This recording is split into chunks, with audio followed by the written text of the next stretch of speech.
A village is being attacked by a monster called Yoma, beings that feed on human flesh and blood and can shapeshift into human form. With the casualties rising, the village leader decides to call for help in the form of a Claymore, a half-human, half-Yoma hybrid warrior. When the Claymore arrives, she finds the only person unafraid of her to be a young boy called Raki, who spends the day with her. He returns home to find that his brother Zaki was the Yoma. As he is about to be killed, the Claymore enters and manages to kill the Yoma. Raki follows the Claymore to the desert but falls unconscious. When he wakes, he discovers the Claymore had left him in an inn and he quickly goes to find her. He meets another Claymore in the woods who turns out to be another Yoma that captures him. The Claymore shows up and again dispatches the Yoma and saves Raki. He decides to follow her on her journey and discovers that her name is Claire. Claire is seen killing a small number of Yoma in a town, accompanied by Raki. Later that night, Claire wanders off telling Raki she needs the toilet and he shouldn't follow her. In the woods, she meets her handler Rubel, a member of the organization that is in charge of controlling and giving missions to Claire. He gives her new clothes and a black card. Claire opens it and is shocked by the symbol inside. She heads back to Raki and tells him they are setting off for somewhere new the next day. Claire leaves Raki at an inn in the town while going on the mission, but Rubel appears before Raki. He tells him that Claymores can lose their human side and turn into Yoma, and once this occurs, they then have to be killed. Raki panics and chases after Claire. She reveals to Raki they are there to kill a Claymore who is passing her Yoki limit and has nearly awakened. Claire explains they were friends and used to comfort each other when they were being transformed into Claymores. The Claymore appears and has an emotional talk with Claire, who reveals the Claymore's name to be Alina. Claire then cuts her friend in two, as Alina apologizes and thanks her for killing her before she awakens. Afterwards, Alina's Claymore is put into the ground to mark her grave. After Alina's death, Rubel sends Claire to Rabona on her next job. However, Rabona does not allow any unnatural creatures to enter, including Claymores, so Claire has to use a Yoki-suppressing pill in order to keep her identity a secret.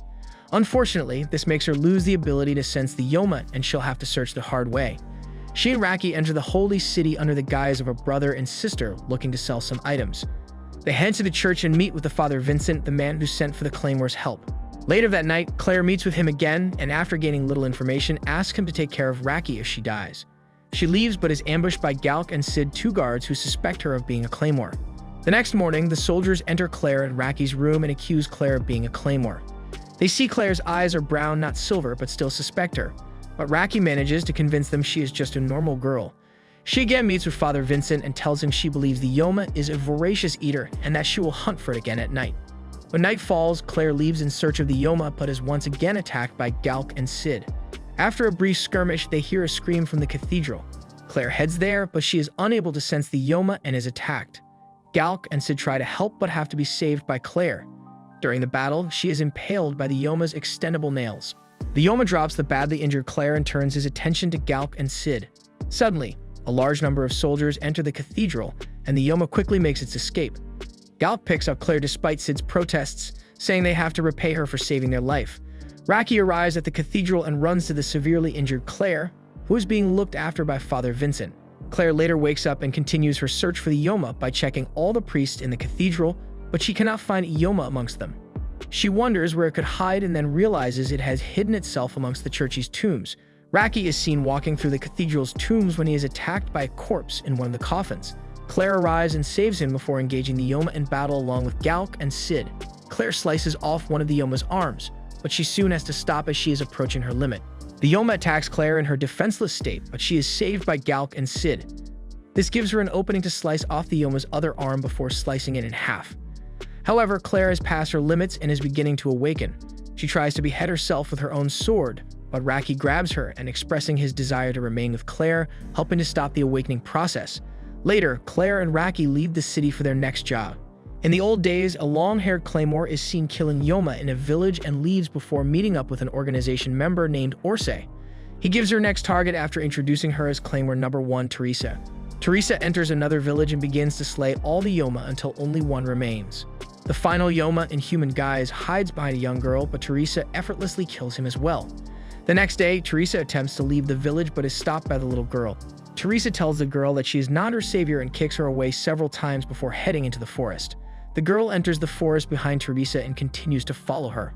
Teresa commends the girl for keeping up with her, but says she doesn't like to be followed. However, the two are suddenly attacked by bandits. When one touches the girl, Teresa accidentally slices his hand off, thinking he was a Yoma. When she realizes they want to have fun with her, she reveals her body and taunts them, asking if there are any takers. Disgusted by what they see, the men quickly leave. The girl continues to follow Teresa despite her best efforts to lose her. When the girl is injured, Teresa decides to take care of her until they reach the next village. She gives her a bath and some of her food in the meantime, but as Teresa watches the girl sleep, she realizes how strong the little girl is. The next morning, Teresa has a hard time calling the girl over by simply shouting "hey," so she decides she should name the girl. Eventually, she chooses to name her Claire. Teresa informs Claire that she will be leaving her at the next village, and Claire begins to cry, but Teresa sticks to her decision. Teresa goes for a walk when Claire falls asleep that night, but she runs into the bandit whose hand she chopped off previously. He again tries to have some fun with her, but Claire hits him over the head with a branch. He throws Claire to the ground and starts beating her, but Teresa uses his own short sword to warn him to back off. He reminds her that she is forbidden by the organization to kill humans, but she tells him it is up to her if she wants to follow the rules, and the bandit flees in fear. Afterwards, Claire hugs Teresa and asks if she is okay. This causes Teresa to cry and hug her back. At the next town, Teresa buys Claire a new outfit and then slays the Yoma that was living there. She asked someone to look after Claire, and despite Claire's protests, a kind woman volunteers to look after her. Teresa leaves the village but notices bandits heading towards the town. Realizing that the Yoma was keeping the bandits away from the town, she heads back to find Claire. Teresa reaches the town only to find it in ruins, and the one-armed bandit holding Claire. He taunts Teresa, saying he'll take good care of Claire before knocking the girl unconscious. Teresa flies into a rage and kills all the bandits single-handedly. Teresa is later surrounded by 5 Claymores, and Orsay takes Claire. The Claymores attempt to execute Teresa, but she easily defeats the 5 of them, but leaves them alive. Claire runs to her, and Orsay asks what's going on. Teresa declares that she's found a meaning for her existence. She will live on for Claire's sake. Orsay warns her she'll regret it, but she leaves anyway. Orsay orders Claymore's numbers 2 to 5 be dispatched to execute Teresa. 2 Claymores are seen in a village battling a large amount of Yoma, named Safia and Noel. They argue over who has killed the most Yoma.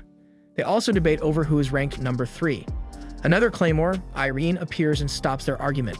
Safia and Noel ask why they have been brought together, knowing any one of them could have dealt with the Yoma, and Irene tells them numbers 2 to 5 have been ordered to execute Teresa. She says she has been demoted from number 2 to number 3, and that a fairly new Claymore is number 2. Just then, Priscilla arrives, apologizing for being late, and she is then introduced as the new number 2. Teresa and Claire are staying in an inn after slaying a Yoma in the same village. Claire falls asleep on Teresa's lap, but the peace doesn't last long as Teresa senses 3 Claymores entering the village. Irene finds Teresa's room and starts attacking the latter after a short conversation. Safia attacks from the floorboards below, then Noel tries to attack from the window, but Teresa grabs Claire and leaps out and onto the street below. Outside, she is attacked by Priscilla and is barely able to defend, shocked that she never felt Priscilla's yoki. They battle, but Teresa begins to gain the upper hand. Irene, Safia, and Noel interrupt and surround Teresa, believing they can win if it's 4-on-1. Priscilla apologizes to Teresa for not fighting 1-on-1 and releases her yoki. Teresa fights off the 4 Claymores easily, disabling Irene before defeating the other 3. Irene grows frustrated, elated that while they had been using their yoki, Teresa had not released any of hers. Teresa steps up behind Priscilla, raising her sword to behead her. Priscilla begins to cry and begs for someone to save her, then Teresa sheathes her sword, saying that Claire had made her soft. Teresa takes Claire and the 2 leave the village. Irene goes to help Priscilla, but the latter releases all of her yoki and heads after Teresa in a rage. Irene panics and orders Safia and Noel to follow her. When confronted, Teresa warns Priscilla to leave, but the enraged warrior ignores her and attacks. Priscilla is now powerful enough to fight Teresa, which forced Teresa to release 10% of her yoki. The other 3 Claymores arrive in time to see Priscilla being overwhelmed by Teresa. Irene then realizes that the extent of Teresa's power is much greater than anyone thought. Then Priscilla realizes she has gone past her limit and begs Teresa to help her return to being human. Teresa says the only thing she can do now is kill her, and Priscilla agrees. Teresa goes to behead Priscilla, but the younger warrior is able to cut off Teresa's hands before quickly decapitating her. Priscilla proceeds to fully awaken and then kills Safia and Noel after they try to stop her. She then chops Irene's arm off and delivers a deep wound to her chest before flying away. Crying, Claire walks forward and embraces Teresa's head. At present, 3 new Claymores, Miria, Queenie, and an unnamed Claymore arrive at the town, only to find that Claire has already taken care of the other 4 that they were sent to kill. Although she was successful, Claire's orders were to await backup because of the possibility of a voracious eater among the Yoma, so she ends up being scolded and reported to the organization for her independent action. Claire's handler reveals the true nature of the voracious eaters to Claire, and he also explains that what she fought in the cathedral earlier was a normal Yoma, just slightly stronger. Voracious eater is the term that the organization uses to refer to awakened beings like Priscilla. He then tells Claire to give up chasing Priscilla, as she is among the strongest of the awakened beings. But since Claire is so eager to test her limits, he puts her on a team assigned to hunt down an awakened being. Claire is the last member of the team to arrive, and to judge their strength, they all reveal their rank and experience. Number 6. Miria. 6 previous encounters with awakened beings. Number 15. Denev. 2 previous encounters with awakened beings. Number 22. Helen. No previous encounters. Number 47. Claire. No previous encounters. Hearing Claire's rank, the others are shocked, and Helen even starts to make fun of her. When Raki stands up for Claire, Helen explains to him that claymores are scattered around the continent, divided one per region and distinguished by rank. There are 47 regions on their continent. In other words, Claire is the weakest claymore. The cutoff rank for hunting awakened beings is usually in the 30s, so the rest of the team is quite surprised when they hear Claire's rank. Despite Helen's objections, though, Miria accepts it, as it is a decision made by the organization. After walking for a day, the team sets up camp. Miria asks Claire to battle her in order to judge her strength. Miria explains that when she saw Claire, she felt as if she was standing in the presence of an immense power. The match suggests otherwise, though, as Claire is completely overpowered and ends up passing out from fatigue afterwards. The next evening, the team draws close to the town as they are approached by a man claiming to be sent to take them to the site.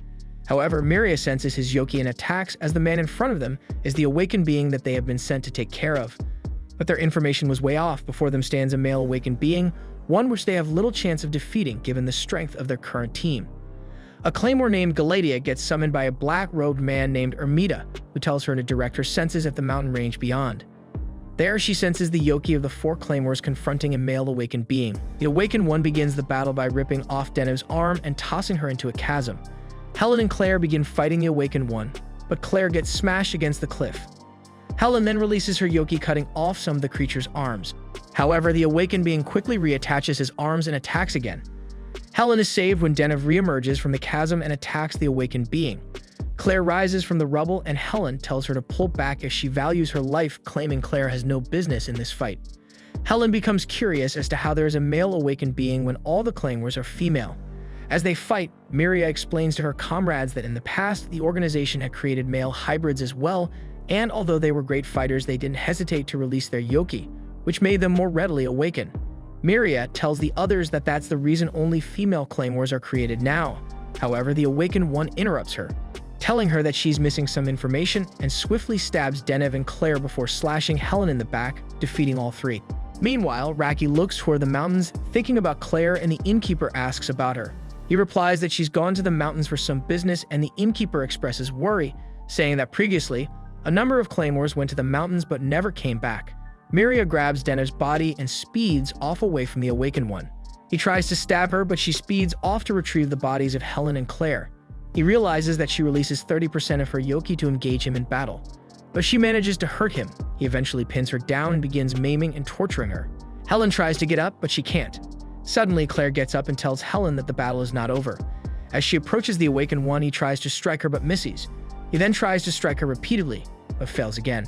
Miria, watching, realizes Claire can sense his flow of yoki and is actually dodging his blows by predicting them. Then Claire attacks and chops off his limbs and lands on his back. She attempts to deliver the finishing blow to his neck, but is thwarted by his neck armor.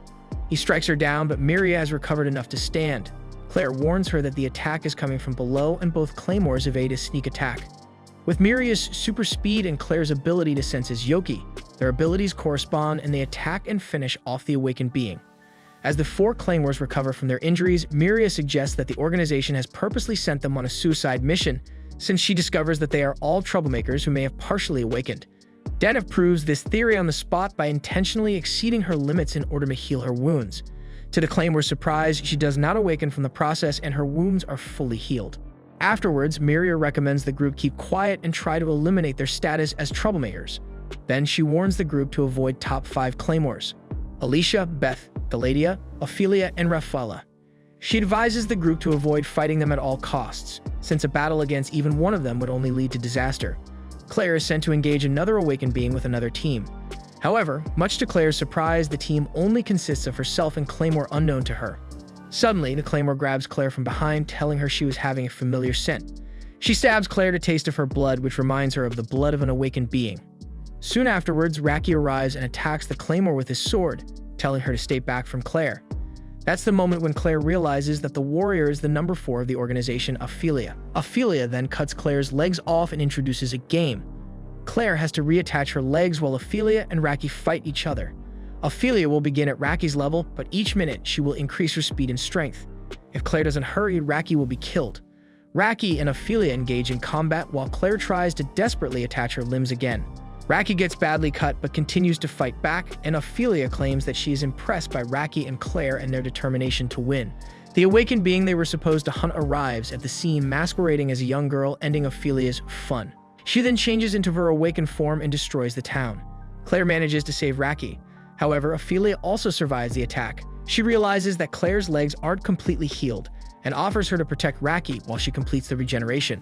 Claire believes her and tries to heal herself, only to see Ophelia throws Raki into the arms of the awakened being, far out of her reach. After being pinned and taunted, Claire angrily releases her yoki and manages to free herself from Ophelia's grip.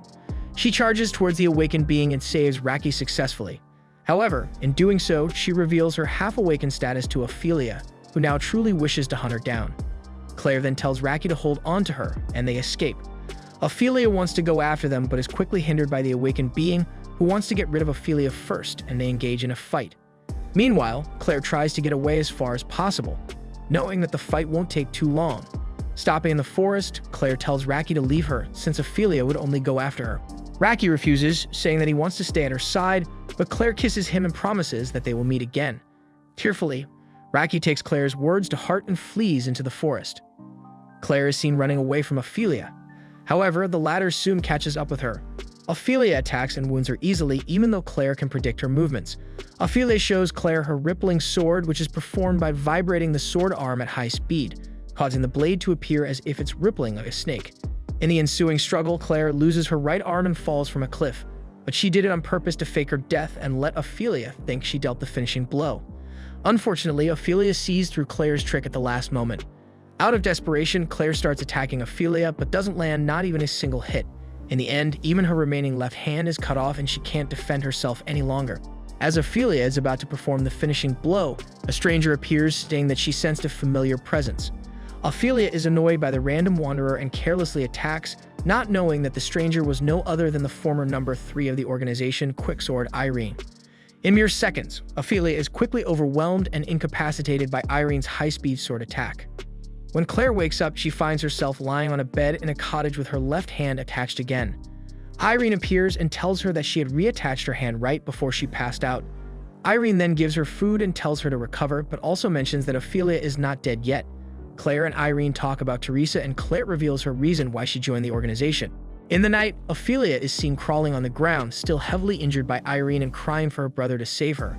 She starts releasing her yoki and rage and to survive from her wounds, which eventually leads to her awakening. The next day, Irene trains Claire using the quicksword.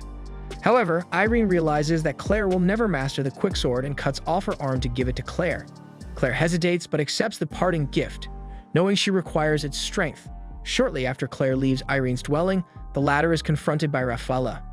Elsewhere, aided by addition of Irene's right arm and the newly acquired quicksword technique, Claire fights Ophelia, who has awakened. During the battle, Ophelia finally realizes that she has awakened after seeing an image of herself in the reflection of the lake. She becomes paralyzed with shock, allowing Claire to free herself and deal some damage. Unfortunately, she does not have full control over Irene's arm and cannot finish the awakened being. Ophelia then offers a new game. Claire has to cut through her body and reach until the end, without losing control over the arm and awakening. The game starts and Claire cuts her way through Ophelia's awakened body. Ophelia remarks that she hates people like Claire who wait and risk their lives carelessly, knowing they won't stand a chance. Much for her annoyance, she pierces Claire, who has to stop halfway. Ophelia shouts at her and reminds her of the people she would leave behind as she dies.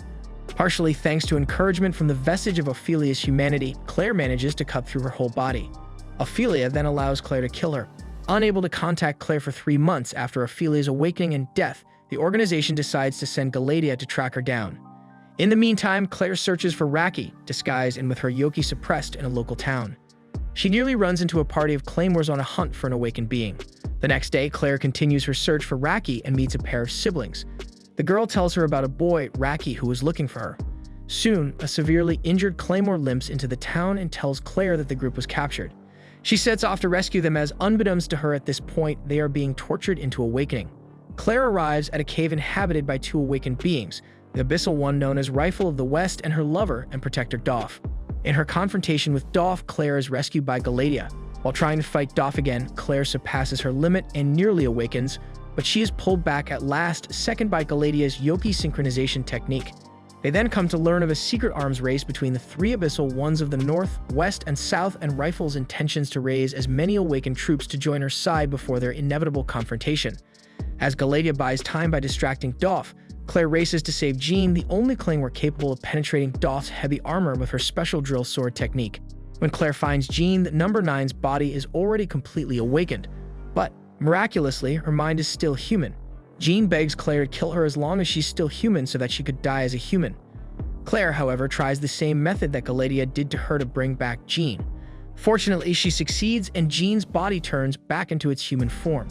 After allowing Jean a bit of time to recover, the two Claymores join Galadia and the fight with Doff continues.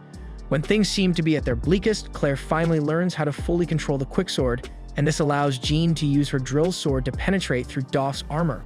When they almost kill Doff, Rifle interferes, saying that for better or worse, he is her man, and that she can't let them kill him. After Claire cuts the Abyssal One with her sword, Rifle reveals the name of the Abyssal of the North and his location. Afterwards, she disappears, leaving Galadia, Claire, and Jean behind. Galadia then asks Claire to follow her back to the organization, but the latter refuses and Jean stands to protect her. In the end, Galadia decides to spare Claire and Jean and leaves.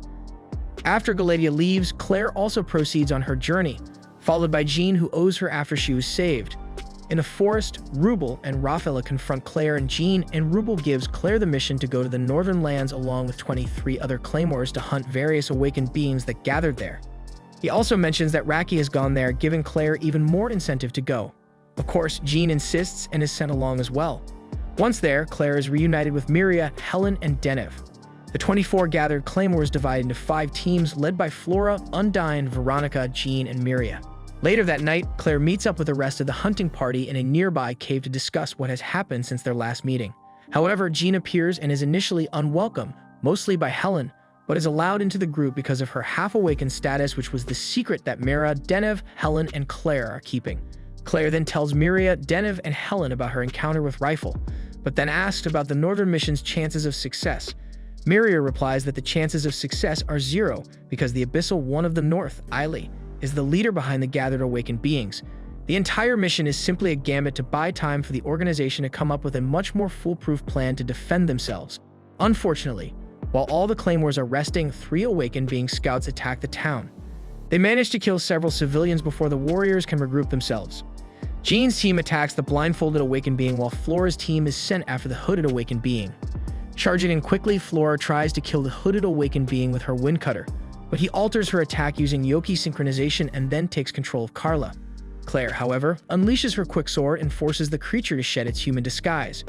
However, things are not going so well for Jean, whose team is already down. Due to the circumstances, Veronica's team appears to aid Jean, while Undyne's team goes to aid Flora's. What remains of Undyne and Flora's teams attack the turtle-like awakened being, but Undyne soon tries to attack alone. At first, the creature's Yoki synchronization technique cannot take control of her because of her great strength, but he soon causes her to lose control by causing her aura to surge. Claire and Denev barely manage to save her and continue the attack, but they are caught up in the technique in her place. However, to counter it, the two intentionally unleash their Yoki and surpass their limits. Meanwhile, Jean and Veronica's teams are still fighting the other awakened being. Helen, Veronica, and Cynthia try to weaken him in order to buy time for Jean to prepare her drill sword, but they are wounded. Eventually, however, Jean is ready, and while Helen stops the awakened being's movements with her extendable arms, the Number 9 destroys his limbs with her technique. Cynthia and Veronica then finish him off. Because they intentionally surpassing their limits, Claire and Denev do not awaken, shocking the awakened being before them. They then resume their attack, with Denev eventually hacking partway through the monster's neck, but she is not strong enough to finish him. Undyne appears and assists with her strength, and the two decapitate the awakened being. Before dying, the creature takes control of two weaker warriors and tries to make them kill each other, but Claire and Flora end him once and for all with the quicksword and windcutter techniques. The 5 teams defeat the 3 awakened beings. Some of them suffer serious wounds, but there are no casualties. In another area, Raki is shown wandering in the ruins of a town already destroyed by Yoma. There, he meets a young girl who is later revealed as Priscilla. Priscilla takes a sudden liking to him, and Eiley, Priscilla's caretaker, invites Raki to accompany them. Who remains determined to protect Claire, persuades Eiley to teach him swordsmanship. Meanwhile, Priscilla continues to express a seemingly innocent and peaceful liking for Raki. While with the two, Raki learns more about Claymores and discovers the warrior's presence in Pieta.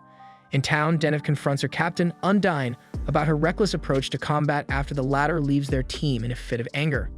The two eventually reconcile by revealing their motivations for becoming Claymores. Meanwhile, Flora, Claire's captain, distrusts Claire because of her borrowed arm and challenges her, wondering how her windcutter would match up against the quicksword.